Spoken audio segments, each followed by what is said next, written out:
উপন্যাস ভাগ্যের চোখ। আজিজুল হক। অধ্যায় ১। জন্মের অমোঘ রেখা। বুধবারের অন্ধকার ভোরে গ্রামের শেষ প্রান্তের সেই কুঁড়েঘরে জন্ম নেয় এক অদ্ভুত শিশু। তার শরীরের প্রতিটি অঙ্গ যেন অদৃশ্য কোনো লাঠির ঘেরাটোপে বাঁধা, নড়াচড়া করছে, আবার করছে না। দাইমা ফিসফিস করে বলেছিল, এ ছেলে সাধারণ কেউ নয়, জ্যোতিষীর চোখ নিয়ে এসেছে। জন্মের ছাপ দেখে মনে হচ্ছে তার জীবন অন্যরকম হবে। শিশুটি চোখ খুলতেই ঘরের মানুষ অবাক হয়ে গেল। কিশোর বয়স না আসতেই সে অদ্ভুত ক্ষমতার পরিচয় দিতে শুরু করে। চোখ বন্ধ করলেই যেন ভবিষ্যতের জানালা খুলে যায়, কখনো মানুষের বিপদ, কখনো নিজের পরিবারের দুঃখ, সব দেখতে পায় সে। তার বাবা ছিলেন রাজনৈতিক স্বভাবের লোক, নেতার মতো ভাষা, কিন্তু চাল ডালের টানাপোড়েনের সংসার। মাকে নিয়ে, স্ত্রীপুত্র নিয়ে সমাজ ও অভাবের দাতাল বাস্তবতার সঙ্গে লড়াই করছিলেন তিনি। তাদের সংসারে একমাত্র আলো ছিল এই ছেলেটি, আর তার বেপরোয়া দুষ্টুমি ও অদ্ভুত ভবিষ্যৎবাণী করার ক্ষমতা।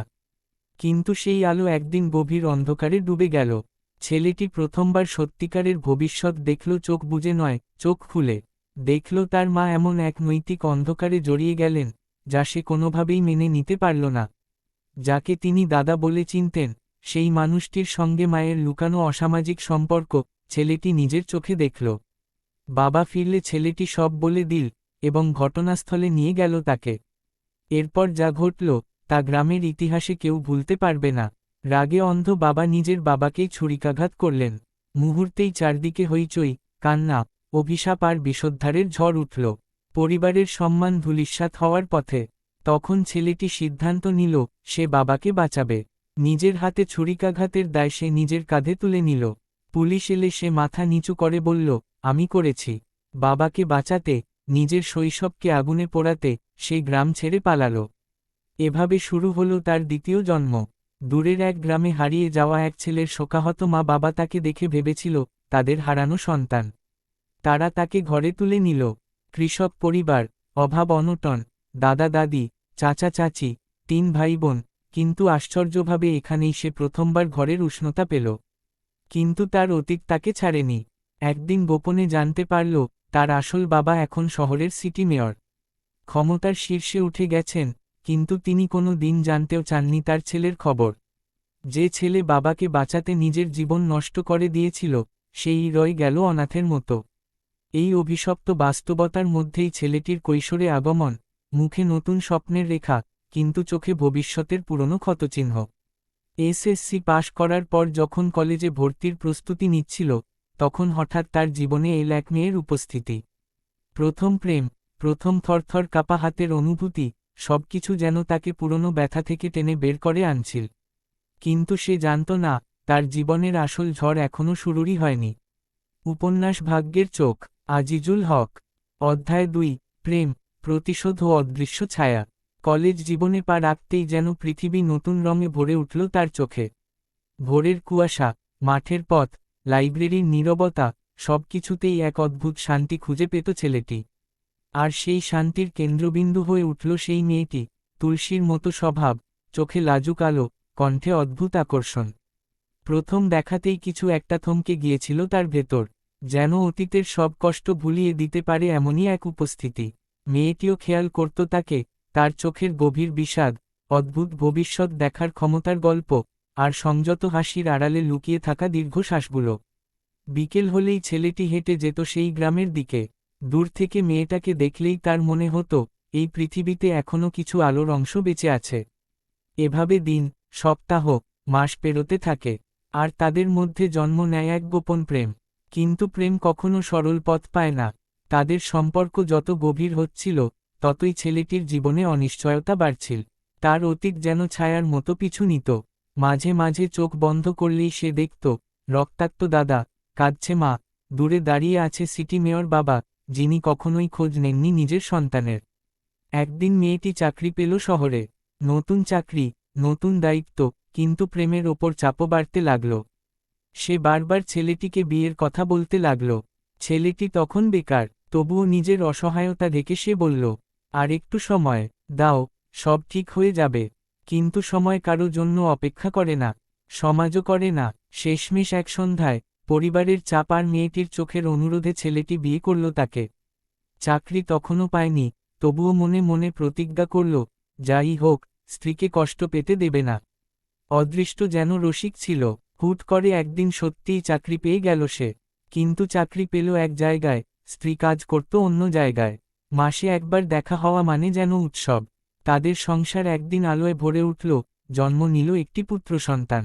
কিন্তু সুখের সাথে সাথেই শুরু হলো নতুন ঝড়। তার দাদা মারা গেলেন, যে দাদা তাকে দত্তক নেওয়া সেই পরিবারে সবচেয়ে বেশি ভালোবাসতেন। এই মৃত্যু ছেলেটির মনোজগতে নতুন শূন্যতা তৈরি করল। সংসারে চলল টানাপোড়েন, অভাব, দুঃখ, ভুল বোঝাবুঝি, ঝগড়া। অভাব যখন তীব্রতর হল, ছেলেটি চাকরি ছেড়ে ব্যবসা শুরু করল। ব্যবসায় লাভ ক্ষতির খেলায় দিন চলছিল, কিন্তু বিবাহিত জীবনে অমিল বাড়ছিল অবিরাম। একদিন ছেলেটি ভবিষ্যৎ দেখার সেই পুরনো ক্ষমতা আবার ফিরে পেল। চোখ বুঝতেই দেখল অন্ধকার, আদালত, বিচ্ছেদ, দুই সত্তার বিক্ষুব্ধ লড়াই। সে ভাবল, এটা শুধু দুঃস্বপ্ন। কিন্তু ভাগ্য কখনো ভুল হয় না। কিছুদিন পরেই সেই অশুভ ভবিষ্যৎ বাস্তব হয়ে দাঁড়াল। সংসারে এমন ঝগড়া শুরু হলো যে দুজনার আলাদা হয়ে যাওয়া ছাড়া উপায় রইল না। মামলা হল, আদালতের ঘোরাঘুরি, অপমান, শূন্যতা, ভাগ্যের নির্মম আঘাত। শেষ পর্যন্ত টাকা দিয়ে সে মামলার জটিলতা থেকে বের হল। স্ত্রী আলাদা, ছেলে দাদার বাড়ি আর সে ভাসমান।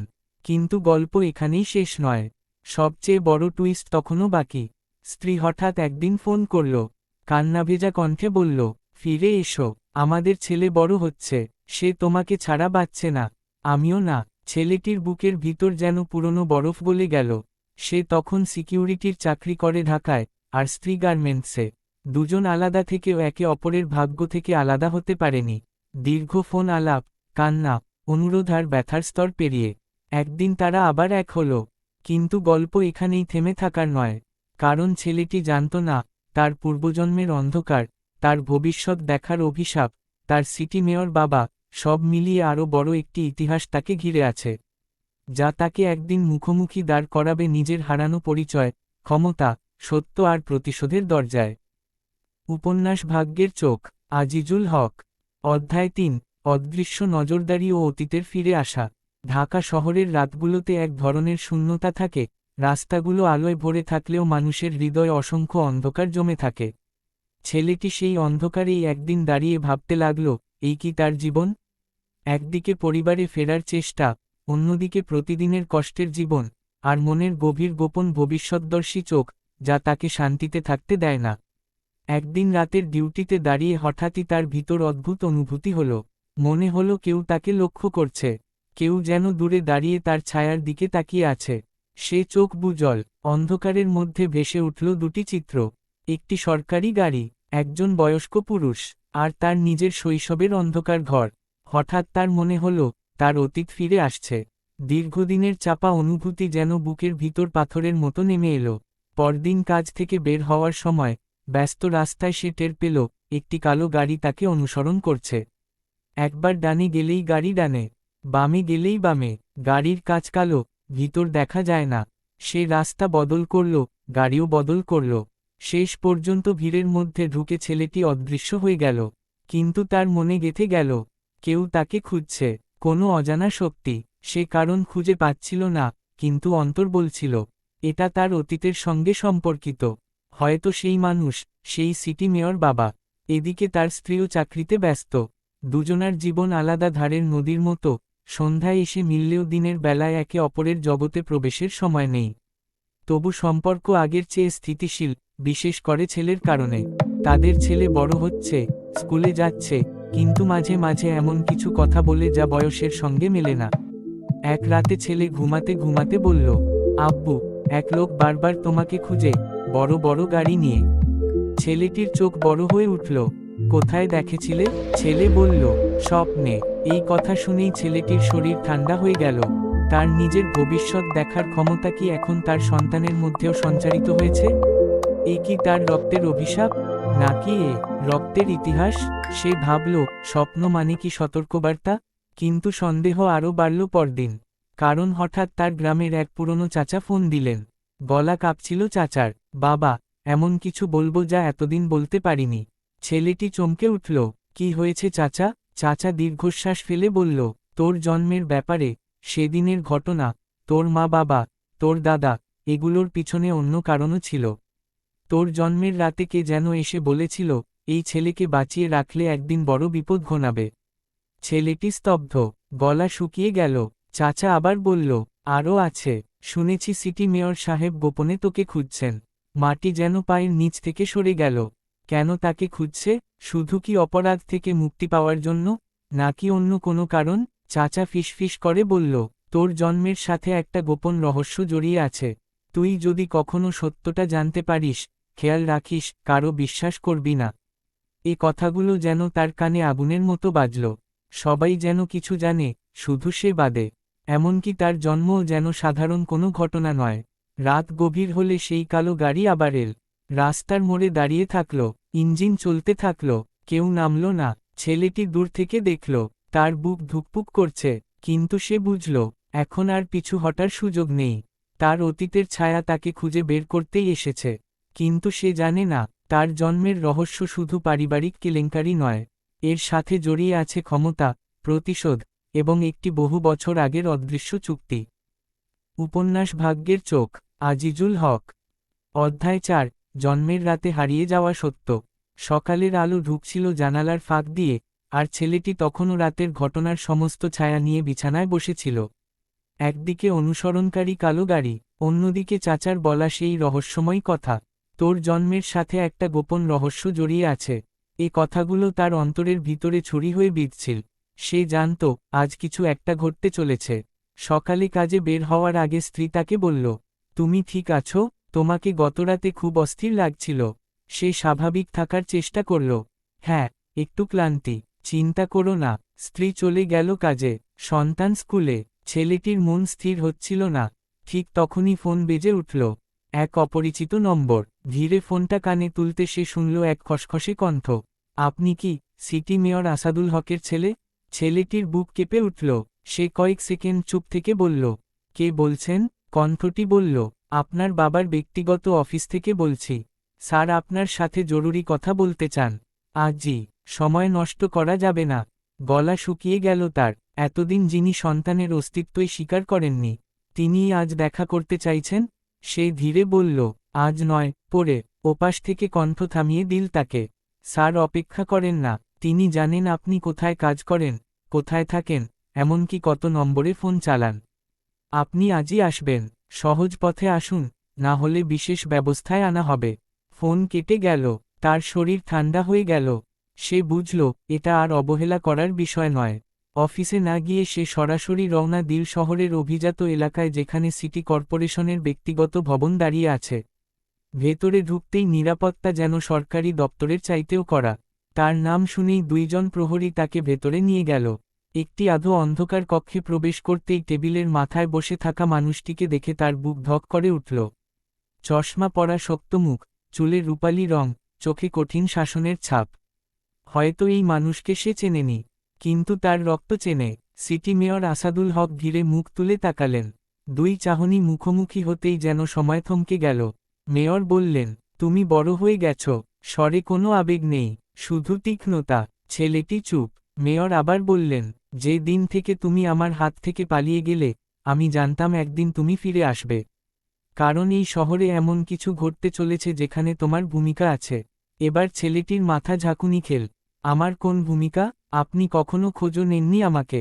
মেয়র ধীরে উঠে দাঁড়ালেন। তোমার জন্ম অন্যরকম। তুমি শুধু আমার ছেলে নও, তুমি আমার সবচেয়ে বড় অভিশাপও। ঘর কেঁপে উঠল ছেলেটির মনে। মেয়র ধীরে বললেন, তোমার জন্মের রাতে আমি একটি সিদ্ধান্ত নিয়েছিলাম, যা আজ আমাকে তাড়া করছে। তোমার শরীর বাঁধা অবস্থায় জন্মেছিল। দাইমা তখন বলেছিল, এ ছেলে ভবিষ্যৎ দেখতে পারবে। রাজনীতিতে এটি একটি বিপদ, একটি আশীর্বাদও। মেয়র হেসে বললেন, তুমি কি মনে কর তোমার দাদার সাথে তোমার মায়ের সম্পর্কটা শুধু কেলেঙ্কারি ছিল? না, সেই রাতটা শুধু পারিবারিক অশান্তি ছিল না, সেই রাতে এক রাজনৈতিক প্রতিপক্ষ আমার পরিবারে ঢুকেছিল। এবং তুমি সেই ঘটনার কেন্দ্রে ছিলে। ছেলেটি স্তব্ধ। মানে কি? মেয়র এগিয়ে এসে বললেন, তোমার জন্মের আগেই তোমাকে নিয়ে ভবিষ্যৎবাণী করা হয়েছিল। তুমি নাকি সত্য মিথ্যার পর্দা উন্মোচন করবে। আর আমার বিরুদ্ধে যারা ষড়যন্ত্র করত, তারা চেয়েছিল তোমাকে ব্যবহার করতে। তাই আমি। মেয়র থেমে গেল। তাই আমি দাদার সাথে তোমার মায়ের সম্পর্কের নাটক সাজালাম। ছেলেটি অস্ফুট চিৎকার করে উঠল, মানে, আপনি নিজেই পুরোটা সাজিয়েছিলেন? মেয়র ধীরে মাথা নাড়লেন, হ্যাঁ, কারণ তোমাকে আমি সরাতে চেয়েছিলাম। তুমি যদি নিজেই অপরাধ স্বীকার না করতে, আমি তোমাকে লুকিয়ে অন্যত্র পাঠিয়ে দিতাম। ছেলেটির মাথা ঘুরে গেল, সে অনুভব করল, এতদিন যা সত্য মনে করেছিল সবই যেন ভেঙে পড়ছে। মেয়র বললেন, কিন্তু তুমি পালিয়ে গেলে, আর আজ যখন তুমি বড় হয়ে ফিরে এসেছ, পরিস্থিতি আরও জটিল।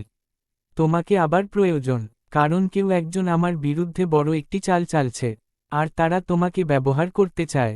ছেলেটি বলল, আমি কেন সাহায্য করব আপনাকে? মেয়র টেবিলের ওপর একটি ফাইল রাখলেন, কারণ এই ফাইল খুললে তুমি শুধু আমার সত্যই পাবে না, পাবে তোমার নিজের জন্ম ইতিহাস, যা তোমাকে চমকে দেবে। ছেলেটি ফাইলের দিকে তাকালো, তার মনে হলো, এই ফাইল খুললেই সে আর আগের মানুষ থাকবে না। উপন্যাস ভাগ্যের চোখ, আজিজুল হক। অধ্যায় ৫, মায়ের শেষ চিঠি। ফাইলটি ছেলেটির হাতে ভারী মনে হচ্ছিল, যেন কাগজের নয়, ইতিহাসের বোঝা। মেয়র টেবিলের পাশে দাঁড়িয়ে বললেন, পড়ো, এরপর তুমি সিদ্ধান্ত নেবে আমার পাশে থাকবে কিনা। ছেলেটি ধীরে ফাইলটি খুলতেই এক পুরনো কাগজ পড়ে গেল। হাতে তুলে দেখল, এটি একটি চিঠি। মলিন কালি, কাপা হাতের লেখা। চিঠির উপরে পরিচিত এক নাম, তার মায়ের নাম। তার বুকটা হুহু করে উঠল। চিঠির শুরুতেই লেখা, যদি আমার ছেলে একদিন এটা পড়ে, তবে জেনে রাখো, তোমার জন্ম কোনো ভুল ছিল না, তোমাকে আমি ভালোবেসে পৃথিবীতে এনেছিলাম। কিন্তু তোমার বাবা যেভাবে পরিস্থিতি তৈরি করেছিল, আমি তখন আর কিছু করার ছিল না। চোখ ঝাপসা হয়ে আসছিল, সে পড়তে থাকল। সেই রাতে আমাকে ভয় দেখানো হয়েছিল। তোমার জন্মের পরই তোমাকে আমার কাছ থেকে নিতে চাইছিল তারা। বলেছিল, তোমাকে দিয়ে নাকি ভবিষ্যৎ বদলে দেওয়া যায়।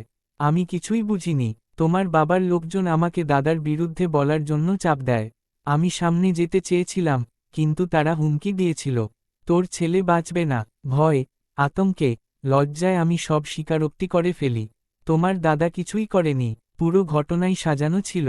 ছেলেটির নিঃশ্বাস কেঁপে উঠল, তার চোখের সামনে যেন পুরো অতীত ভেঙে পড়ল। যে ঘটনা তাকে আজ পর্যন্ত অপরাধবোধে রেখেছিল, তা আসলে ছিল এক পরিকল্পিত ষড়যন্ত্র। চিঠিতে আরও লেখা, তোমার বাবা তখন বলেছিল, তোমাকে বিদেশে পাঠিয়ে দেবে। বলেছিল, তুমি যত দূরে থাকবে, ততই নিরাপদ। কিন্তু আমি জানতাম, তোমাকে দূরে পাঠানো মানে তোমাকে ক্ষমতার খেলায় বলি দেওয়া। তাই আমি তোমাকে রাতে লুকিয়ে বের করে দিই। যদি কখনো বড় হয়ে সত্য জানার ইচ্ছা হয়, তবে এই চিঠি তোমাকে পথ দেখাবে। চিঠির নিচে একটি অদ্ভুত প্রতীক আঁকা ছিল, 3টি বৃত্ত, একটির উপর আরেকটি, মাঝখানে ত্রিভুজের মতো ছাপ। ছেলেটি কখনো এই প্রতীক দেখেনি। মেয়র ধীরে বললেন, এই প্রতীকটাই সব কিছুর কেন্দ্র। যাদের তুমি কাল রাতে গাড়িতে দেখেছিলে, তারা এই প্রতীকের অনুসারী একটি গোপন গোষ্ঠী। শহরের ক্ষমতার অন্দরে তাদের প্রভাব ছড়িয়ে আছে। আমার বিরুদ্ধেও তারা উঠেপড়ে লেগেছে। আর তারা বিশ্বাস করে, তুমি জন্মগতভাবে তাদের চাবিকাঠি। তাই তোমাকে বাধ্য হয়ে আমি লুকিয়ে রাখতাম।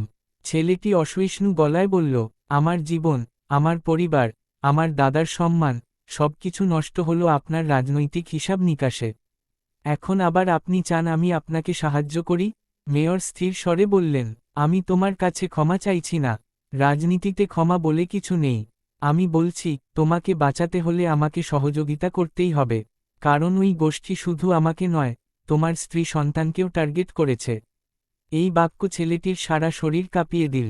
কি বলছেন আপনি? মেয়র চুপচাপ আরেকটি ছবি সামনে এগিয়ে দিলেন। ছবিতে তার স্ত্রী এবং বাচ্চা। রাস্তা পার হওয়ার সময় কোন এক ছায়াময় মানুষ তাদের দূর থেকে পর্যবেক্ষণ করছে। ছেলেটির ভেতরে থাকা সব প্রতিরোধ ভেঙে পড়ল।